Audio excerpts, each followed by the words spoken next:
Hello everyone, welcome to Humanities Hub class. So we shall continue with the same chapter, Nationalism in India. Today we'll be doing 2.2 part, Rebellion in the Countryside.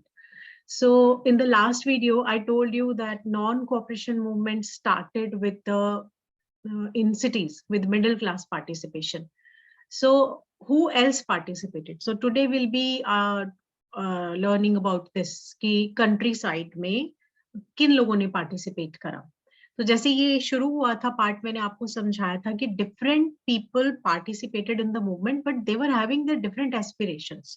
सबके लिए स्वराज के मायने जो है वो बिल्कुल अलग है, सेम नहीं है कि सबको सब आजादी या सेल्फ रूल के लिए ही लड़ रहे हैं. ठीक है, तो जैसे ये है, ये किस रीजन के बारे में है, country side rebellion in the country side. जैसे यहाँ लिखा है, इन Awadh peasants were led by Baba Ramchandra, a sannyasi who had earlier been to Fiji as indentured labor. तो जो अवध एरिया है, जिस उत्तर प्रदेश का बहुत बड़ा एरिया, प्रेजेंट डे जो हमारा यूपी है उसका बहुत बड़ा एरिया है ये अवध, उसमें कौन था जिसने इन किसानों को लीड करा? इट वाज बाबा रामचंद्र. वो कौन थे? एक सन्यासी. और उसके पहले वो फिजी गए थे एज इंडेंचर्ड लेबर. अब ये 9th क्लास की हिस्ट्री से आया है तो आपको पता होना चाहिए इंडेंचर्ड लेबरर कौन होता है. जैसे ब्रिटिश कॉलोनीज जहां भी थी वहां पर वो इंडियंस को जबरदस्ती ले जाते थे कि उन जगहों पर जहां प्लांटेशन है कॉटन की या कॉफी की या टी की, वहां पर उनको लेके जाइए, काइंड ऑफ बॉन्डेड लेबर. तो वो वहां पर रह चुके थे फिजी में.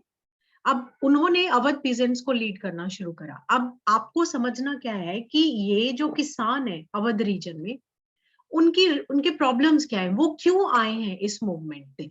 ऐसा नहीं कि वो स्वराज के लिए लड़ रहे हैं. The movement here was against Talukdar and landlords who demanded from peasants exorbitantly high rents and variety of other सेसेस. कि उनकी प्रॉब्लम क्या है कि उनसे जो ताल्लुकदार है, लैंडलॉर्ड है, जिनको ब्रिटिशर्स ने रखा हुआ है कि आप किसानों से हमें टैक्स इकट्ठा करके दीजिए या लैंड का रेंट इकट्ठा करके दीजिए, तो वो उनको बहुत परेशान करते थे. इतना ज्यादा हाई रेंट लैंड का.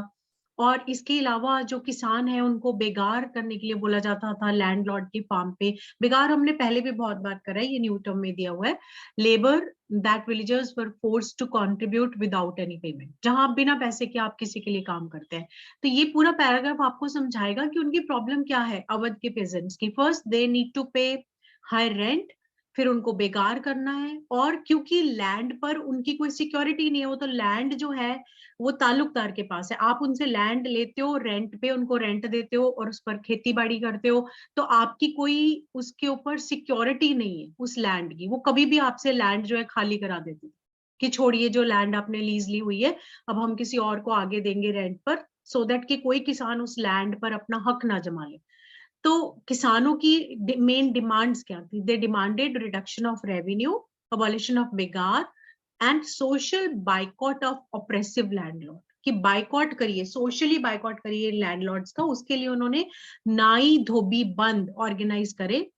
क्यों? To deprive landlords of the service of barber and washerman.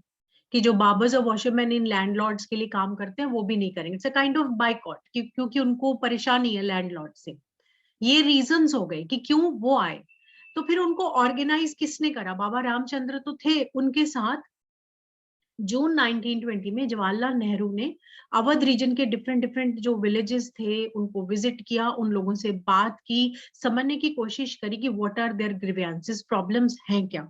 तो जब आपने इतने लार्ज सेक्शन ऑफ पेजेंट्स को अपने साथ लेके आना है तो हमें ऑर्गेनाइज करना पड़ेगा. कोई एक किसानों की एक बॉडी ऐसी बनानी पड़ेगी. तो उन्होंने एक अवध किसान सभा बनाई. स्पेलिंग में ये अवध लिखा है, इसको अवधि बोलेंगे. अवध किसान सभा was set up by Jawaharlal Nehru, Baba Ramchandra and few others. That means उन किसानों को ऑर्गेनाइज करने के लिए अवध किसान सभा बनाई गई अवध रीजन में पूरे. और within a month 300 branches had been set up in villages around the region. 300 branches बन गई किसानों की. मीन्स एक अच्छे से ऑर्गेनाइज हो गए अवध रीजन के किसान. तो अब जब नॉन कॉपरेशन मूवमेंट में अवध रीजन के जो किसान है वो पार्टिसिपेट कर रहे हैं, तो कांग्रेस उन किसानों को क्यों लेके आना चाहती है? Because Congress wants to integrate Awadh peasant struggle into wider struggle. उनको लगता है कि एक किसानों की स्ट्रगल नहीं मान के उसको भी हम नॉन कॉपरेशन मूवमेंट में अगर ऐड करेंगे तो उसका इम्पैक्ट ज्यादा होगा। तो जो पेजेंट मूवमेंट था वो, लेकिन जिस तरीके से वहां डेवलप हो रहा था या किसान जैसे पार्टिसिपेट कर रहे थे मूवमेंट में, तो कांग्रेस लीडरशिप उससे बहुत ज्यादा खुश नहीं थी। उसका रीजन क्या है कि 1921 में houses of Talukdar and merchants were attacked, bazaars were looted, grain hoards were taken over. Means उसमें वायलेंस हो रही है कि मर्चेंट्स के घर आप लूट रहे हैं, बाजार जहां जहां उन्होंने ग्रेन्स रखे हुए हैं उनको आप लूट रहे हैं। तो बहुत जगह जो लोकल लीडर्स थे किसानों के, उन्होंने बोला कि गांधी जी ने कहा है कि अब से कोई टैक्स पे नहीं करना। बेसिकली कि गांधी जी का नाम लेके बहुत सारे लोग कुछ अलग टाइप की इंस्ट्रक्शंस किसानों को दे रहे थे। सो कांग्रेस इस सब से खुश नहीं थी, जिस तरीके से अवध पीजेंट्स काम कर रहे थे। तो अभी तक नॉन कॉपरेशन मूवमेंट में हमने किया कि मिडिल क्लास लोगों ने कैसे पार्टिसिपेट करा। अब सेकंड सेक्शन हमने किया अवध के जो किसान थे, how did and why did they participate. अब हम नेक्स्ट वीडियो में करेंगे कि जो ट्राइबल पीजेंट्स थे और प्लांटेशन वर्कर्स थे, उन्होंने क्यों पार्टिसिपेट करा इस मूवमेंट में। तो फिर हमारा नॉन कॉपरेशन मूवमेंट वाला पार्ट जो है वो खत्म हो जाए।